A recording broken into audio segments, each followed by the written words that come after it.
परिरम्भिताम् बाहुना परिमिताम् जगाम वृक्षयवशं सहस जगाम वृक्षयवशं सा जगामश्रयसा सहसैर्विमुक्तः। सहसैव विमुखिता।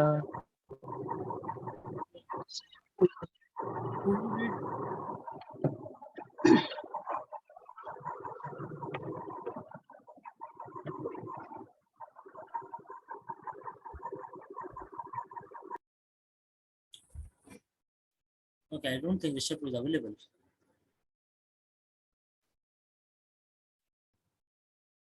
ठीक है, so who will read? Anyone would like to read?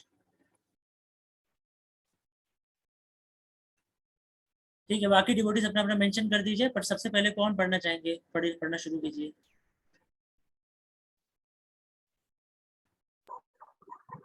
यह शुद्ध हल्दी के चूर्ण से अपनी वांछा का युक्त था और उस वैश्य का आलिंगन कर रहा था। जब अजामिल ने उसे देखा तो उसके हृदय में सुप्त कामिच्छाएं जागृत हो गई और वह सम्मोहित होकर उनके वश में हो लिया। तात्पर्य: कहा जाता है कि यदि शरीर में हल्दी लगी हो तो यह विपरीत लिंग की कामिच्छाओं को आकृष्ट करता है। काम लिखते ने शब्द सूचित करता है कि वह शूद्र अपना शरीर हल्दी के लेप से अलंकृत किया था। ओके,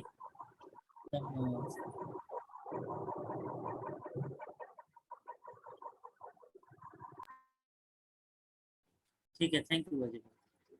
स्तंभयन्नात्मनात्मानं सत्म्यमात्मानं यावत् संहिता श्रुतं यावत् या संहिताश्रुतं न शशाक समाधातुं न न शिशक शशाक समाधातुं समादातुं मनो मदनवेपितं।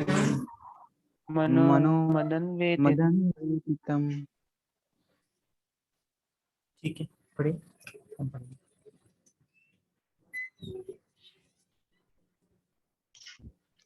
यस, उसने पढ़िए, वो पढ़िए। धैर्यपूर्वक स्त्री को न देखने के शास्त्रों के आदेश स्मरण करने का यथासंभव प्रयास किया। इस ज्ञान तथा अपनी बुद्धि के बल पर उसने अपने कामेच्छाओं को वश में करने का प्रयास किया, किंतु अपने भीतर कामदेव का वेग होने से वह अपने मन को साध ना सका। तात्पर्य: जब तक कोई ज्ञान, धैर्य तथा उचित शारीरिक, मानसिक तथा बौद्धिक आचरण में अत्यंत प्रबल ना हो, तब तक उसके लिए अपनी कामिच्छाओं को वश में कर पाना अतीव कठिन है। अतः किसी पुरुष द्वारा एक युवती का आलिंगन किया जाना तथा संभोग के लिए अपेक्षित प्रत्येक कार्य संपन्न होते देखकर ऊपर वर्णित एक पूर्ण योग्य ब्राह्मण भी अपने कामिच्छाओं को वश में नहीं कर सका और उनसे अपने को रोक नहीं पाया। भौतिकतावादी जीवन के वेग के कारण तब तक आत्मसंयम रख पाना दुष्कर है, जब तक कोई व्यक्ति भक्ति के माध्यम से पूर्ण पुरुषोत्तम भगवान के संरक्षण में ना हो। ठीक है, तो क्या हो रहा था अजामिल के साथ में? हालांकि अजामिल को पूरा ज्ञान था, ऐसा नहीं उसको अजामिल को ज्ञान नहीं था। और उसको जब उसने इसे देखा तो देखने के बाद में भी उसके मन में यही विचार आ रहा था कि इसे देखना नहीं चाहिए, और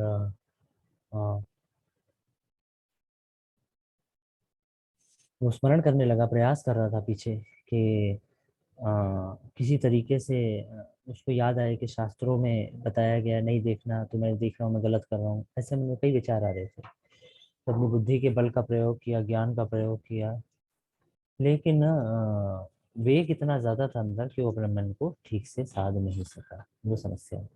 ठीक है, तो ये कौन सा श्लोक है भगवत गीता का जो ये पॉइंट करता है जो जामिल के साथ हो रहा है?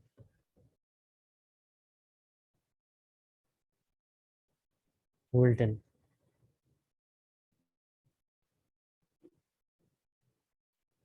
भगवद गीता कौन सा श्लोक है? Who will speak?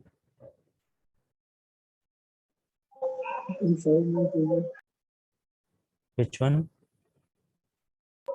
2.5 2 point what? 59 5.1. 59 2.59. Okay, रसवर्जम रसोपियस्य। नहीं, वो वाला नहीं है। ठीक है। 2.62. What is that? ध्यायतो विषयान पुंसः संगस्तेषु प्रजाः। विषय का ध्यान जब किया तो फिर क्या हुआ? संगा संजायते कामः, कामात् क्रोधो भी जायते। और उससे क्या होता है? क्रोधात् भवति सम्मोहा, स्मृति विभ्रमा, स्मृति भूल गया, सब भूल गया। स्मृति बंशात बुद्धि नाशो, फिर बुद्धि नाश और फिर प्रणश्यति। ये आप अजामिल के जीवन में हम इस श्लोक को पूरी तरीके से देख सकते हैं। 2.62, 2.63, राइट? तो ऐसे बता रहे हैं, जब तक कोई ज्ञान, धैर्य तथा उचित शारीरिक, मानसिक तथा बौद्धिक आचरण में अत्यंत प्रबल ना हो, तब तक उसके अपनी काम इच्छाओं को वश में कर पाना अति कठिन है। तो या तो अच्छी प्रैक्टिस हो, पहले से बहुत स्ट्रांग प्रैक्टिस हो तो चल जाएगा। पहले से प्रैक्टिस है, मैं किसी गलत कार्य में नहीं फंसूंगा, ज्ञान की प्रैक्टिस है, धैर्य की प्रैक्टिस है। नहीं तो दूसरा तरीका क्या है कि कोई भक्ति के माध्यम से भगवान के संरक्षण में, तो अगर हम भक्ति करते हैं तो भगवान के प्रोटेक्शन में आ जाते हैं। फिर कम पॉसिबिलिटीज हैं कि हम काम इच्छा के चक्कर में पड़े। तो अजामिल के साथ दोनों ही केस उतने नहीं थे। तन्निमित्त स्मर व्याज तन्निमित्ताः ग्रहग्रस्तो विचेतनः ग्रहग्रस्तविचेतनः तामेव मनसा ध्यायन् तामेव मनसा ध्यायन् स्वधर्माद्विररामः। स्वधर्मविरामः। Okay, please read. जिस तरह सूर्य तथा चंद्रमा एक शुद्ध ग्रह द्वारा ग्रस्त हो जाता है, उसी तरह उस ब्रह्मांड ने अपना सारा उत्तम ज्ञान खो दिया। इस स्थिति का लाभ उठाकर वह सदैव उस वैश्य के विषय में सोचता रहा और थोड़े समय बाद ही उसने उसे अपने घर में नौकरानी के रूप में रख लिया और ब्राह्मण के सारे अनुष्ठानों का परित्याग कर दिया। सबसे पहले अपने घर में नौकरानी के रूप में रखा। ओके। तात्पर्य इस श्लोक कह कर सुखदेव गोस्वामी पाठक के मन पर यह प्रभाव छोड़ना चाहते हैं कि वैश्य की संगति से ब्राह्मण के रूप में अजामिल का उच्च पद समाप्त हो गया है। यहाँ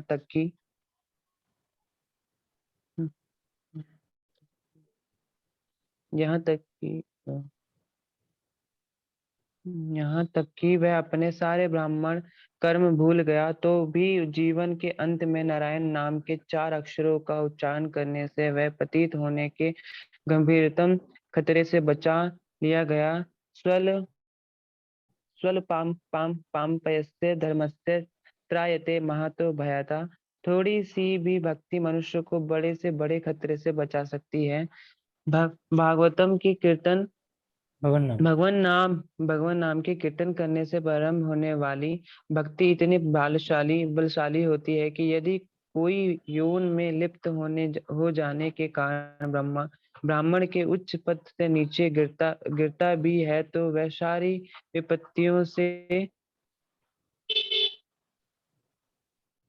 से बचाया जा सकता है यदि वह किसी तरह भगवान के पवित्र नाम का कीर्तन करे। भगवान के पवित्र नाम की यह असाधारण शक्ति है। इसलिए भागवत गीता में परामर्श दिया गया है कि मनुष्य क्षण भर के लिए भी पवित्र नाम का कीर्तन करना ना भूले। सतत कीर्तनयन्तो यन्तो मम यतश्च।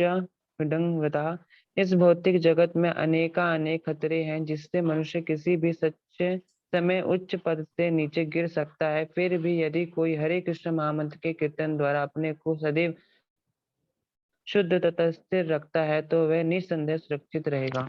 ठीक है, थैंक यू। तो यहाँ पे बहुत सारे इंपॉर्टेंट पॉइंट्स हैं। पहला चीज तो ये कि उन्होंने अपनी नौकरानी के रूप में उनको रखा। दूसरा इंपॉर्टेंट पॉइंट यहाँ पर है कि उसकी संगति से पहले अजामिल जो है वो बहुत ऊंचे पद पे थे, वो ब्राह्मण के पद पे थे, लेकिन बाद में वो संगति करने से क्या होगा, सारे ब्राह्मण के जितने कार्य थे धीरे धीरे करके भूल गए। कई बार कोई सोच सकता है कि मैं तो अब बहुत भक्ति में आगे बढ़ गया हूँ, अब मुझे माया से जुड़ने की जरूरत नहीं है, अब मेरा माया क्या बिगाड़ देगी। लेकिन बहुत सावधान रहना चाहिए साधक को। छोटी से छोटी भी गलती कल को व्यक्ति को उसके ऊपर की पोजीशन से गिरा के माया में टीप अंदर तक लेके जा सकती है। तो यहाँ पे ब्राह्मण जो अजामिल थे उनके साथ ऐसा ही हुआ। और लेकिन फिर भी एक और चीज यहाँ पे समझ आती है, हालांकि वो इतना गिर गए थे फिर भी अ, थोड़ा सा, क्योंकि उन्होंने शुरुआत के समय में भक्ति की थी, तो उससे क्या लास्ट के समय जो उन्होंने भगवान का नाम जप किया, हालांकि वो बहुत ज्यादा गिर गए थे और उनको नरक जाना था, लेकिन भगवान के नाम से वो बचाए जा सके। तो स्वल्पमपि अस्य धर्मस्य, थोड़ी सी भी अगर कोई भक्ति करता है तो फिर वो भक्ति में तो वो नरक जाने से बचाया जा सकता है। अब यहाँ पे इसका मिसयूज हमको नहीं करना चाहिए। कोई ये सोचे थोड़ी सी भी भक्ति कर लो तो वो गोदाम चले जाओगे या नरक से बच जाओगे, तो मैं क्या करूँगा, थोड़ी सी भक्ति करूँगा और बाकी एंजॉय कर लूँगा। तो ब्राह्मण जो अजामिल हैं उनको भी बचा लिया गया, लास्ट में भी बच जाऊंगा। ऐसा नहीं सोचना। प्रभुपाद बता रहे हैं कि मनुष्य को क्या करना चाहिए, ऐसा नहीं कि मिनिमम से मिनिमम पवित्र नाम जप करना, कहते हैं क्षण भर के लिए भी पवित्र नाम का कीर्तन भूलना नहीं है। ठीक है, क्योंकि यहाँ बहुत खतरे हैं, कभी भी कोई भी अपने स्पिरिचुअल पोजीशन को लूज कर सकता है। इसलिए बेटर ये है कि हम हमेशा हरे कृष्ण महामंत्र के कीर्तन द्वारा अपने को शुद्ध और स्थिर रखें। ठीक है। और अगर कोई मान लीजिए ठीक से हरे कृष्ण महामंत्र कीर्तन करता है तो ठीक से कीर्तन करने या ठीक से जप करने से क्या होगा, वो हमेशा सुरक्षित रहेगा। तामेव तोषयामास तामेव तो पितृयेणार्थेन यावता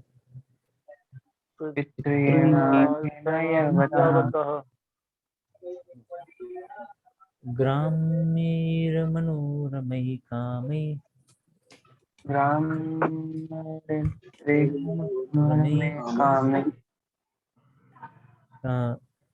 प्रसीदेत यथा तथा।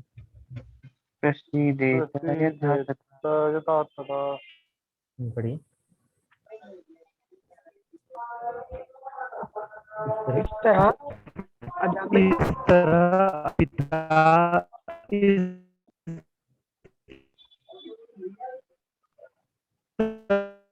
कौन अधिकारी आपका वॉइस क्लियर नहीं आ रहा है, कौन पढ़ रहे हैं? को खर्च करने लगा। वह उसको तुष्ट करने के लिए अपने सारे ब्राह्मण कार्य छोड़ दिए। पर विश्व में ऐसे अनेक उदाहरण। सोनू ब्रो आपकी आवाज बहुत क्लियर नहीं आ रही है, बाकी डिवोटीज को आ रही है क्या सोनू ब्रो की आवाज क्लियर? नो प्रभु जी। कभी बस ब्रेक हो रही है। सोनू ब्रो आपकी वॉइस बिल्कुल नहीं आ रही है। I think some other devotee can read. शुरू से पढ़िए, इस तरह अजामिल, यहाँ से पढ़िए। इस तरह अजामिल अपने पिता से प्राप्त सोनू ब्रो जो भी म्यूट धन योरसेल्फ।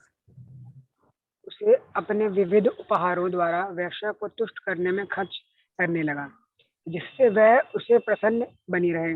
उसने उस वेश्या को तुष्ट करने के लिए अपने सारे ब्राह्मण कर्म भी छोड़ दिए। तात्पर्य: विश्व में ऐसे अनेक उदाहरण हैं जिनमें एक शुद्ध व्यक्ति भी वेश्या द्वारा आकृष्ट हो जाने पर उत्तराधिकार में प्राप्त सारा धन खर्च कर देता है। वेश्या का संग इतना निंदनीय है कि वेश्या के साथ संभोग की इच्छा से व्यक्ति अपना चरित्र नष्ट कर सकता है, अपना उच्च पद खो और अपना सारा धन बना सकता है। इस अवैध जो निषेध किया गया है, मनुष्य को अपनी विवाहित से तुष्ट रहना चाहिए। थोड़े से विचार विनाश हो सकता है। एक कृष्ण भावना भारत गृहस्थ को इसका सदैव इसमें रहना चाहिए। फिर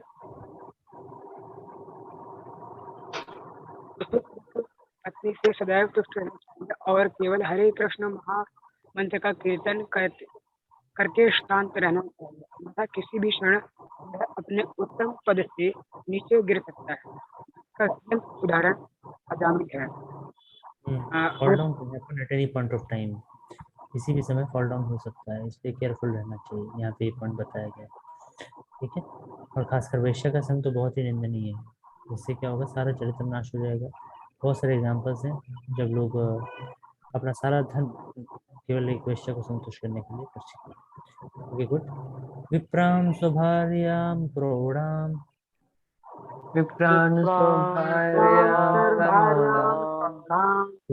कुले महती लंबिताम कुले महतलभिताम् विससर्ज चिरात् पापः विससर्ज वैरिण्यापांग विद्धतिः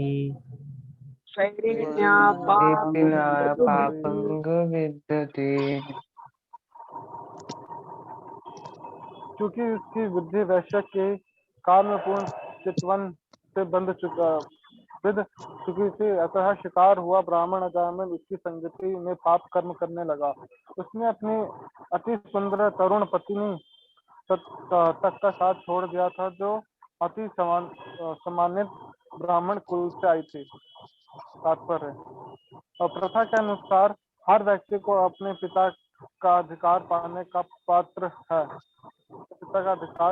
पात्र है, और अजामिल ने भी अपने पिता का धन उत्तराधिकार में पाया, किंतु उसने इस धन का क्या किया?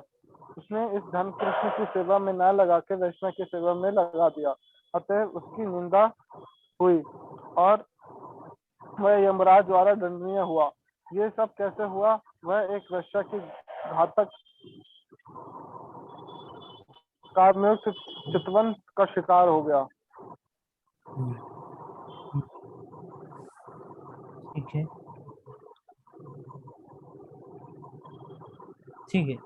सो too much influence by lust desires.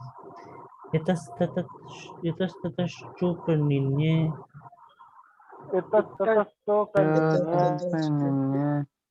न्यायतो अन्यायतो धनम् अन्यतो धनम् अभारास्यः कुटुम्बिन्याः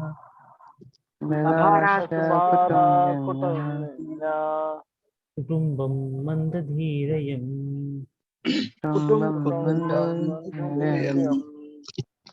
यद्यपि वह ब्राह्मण कुल में उत्पन्न था, किंतु वैश्या की संगति के कारण बुद्धि से विहीन उस धूर्त ने जैसे तैसे करके धन कमाया, चाहे वह उचित रीति से हो या अनुचित रीति से, और उसको वैश्या के पुत्रों और पुत्रियों के भाण पोषण में लगाया।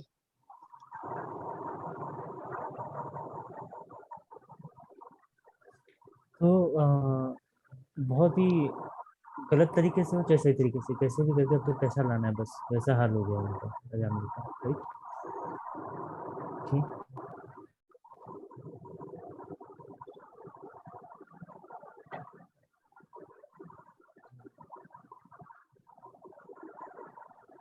यदसौ शास्त्रमुल्लङ्घ्यः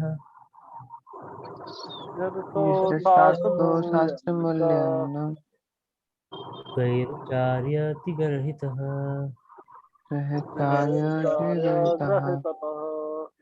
आवर्तत चिरं कालम्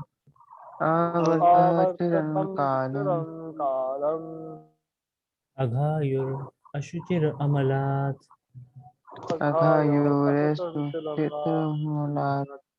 ओके, पढ़िए। मनु को कैन कंटिन्यू। इस ब्राह्मण ने पवित्र शास्त्रों के विधि विधानों का उल्लंघन करके अपव्यय करने तथा वैश्य द्वारा बनाया भोजन करने में बड़े ही अनुत्तरदायित्वपूर्ण ढंग से अपने दीर्घ आयु बिताई, इसलिए वह पापों से पूर्ण है। वह अस्वच्छ है और निषिद्ध कर्मों में लिप्त रहता है। तात्पर्य, किसी अस्वच्छ पापी पुरुष या स्त्री के द्वारा विशेषतया वैश्य द्वारा बनाया गया भोजन अत्यंत संक्रामक होता है। अजामिल ने ऐसा ही भोजन किया, अतएव उसे यमराज द्वारा दंडित होना पड़ा। किसी बाहर के व्यक्ति का या किसी कामी व्यक्ति के हाथ का भोजन खाने का क्या यमराज तक जाना पड़ सकता है? इसलिए हमें किसी भी ऐसे व्यक्ति के हाथ का भोजन नहीं खाना चाहिए जो मटीरियलिस्टिक हो, जो भक्त नहीं है, क्योंकि काम इच्छा हर किसी के अंदर है, राइट?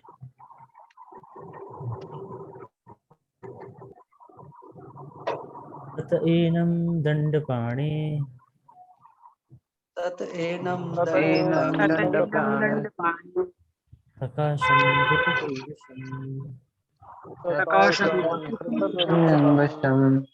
एषयामो कृतनिर्वेशम कृते निर्विष्ट यत्र दंडेन शुद्धेति। यत्र दंडेन Yes, who will read? इस अजामिल ने कोई प्रायश्चित नहीं किया, अतः उसके पापी जीवन के कारण हम इसे दंड देने के लिए यमराज के समक्ष ले जाएंगे। वहां ये अपने पाप कर्मों की मात्रा के अनुसार दंडित होगा और इस तरह शुद्ध बनाया जाएगा। तात्पर्य, विष्णु दूतों ने अजामिल को यमराज के पास ले जाने से यमदूतों को रोक दिया था। अतएव यमदूतों ने बताया कि ऐसे व्यक्ति को यमराज के पास ले जाना उचित है, क्योंकि अजामिल ने अपने पाप कर्मों के लिए कोई प्रायश्चित नहीं किया था, अतः उसे शुद्ध बनाने के लिए यमराज के पास ले जाया जाना था। जब कोई व्यक्ति हत्या करता है तो वह पापी बन जाता है, अतः उसका भी वध कर दिया जाना चाहिए, अन्यथा मृत्यु के बाद उसे तमाम पाप फल भोगने होंगे। इसी तरह अत्यधिक ग्रहित पापी व्यक्तियों को यमराज द्वारा दंड दिया जाना शुद्धि की विधि है।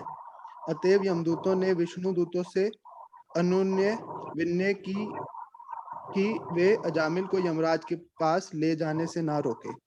इस प्रकार श्रीमद् भागवत के 6 स्कंद की अंतर्गत अजामिल के जीवन का इतिहास नामक प्रथम अध्याय के भक्ति वेदांत तात्पर्य पूरे हुए। ठीक है, ओके, सो डन, चैप्टर 1 खत्म हो गया। किन्हीं का कोई प्रश्न?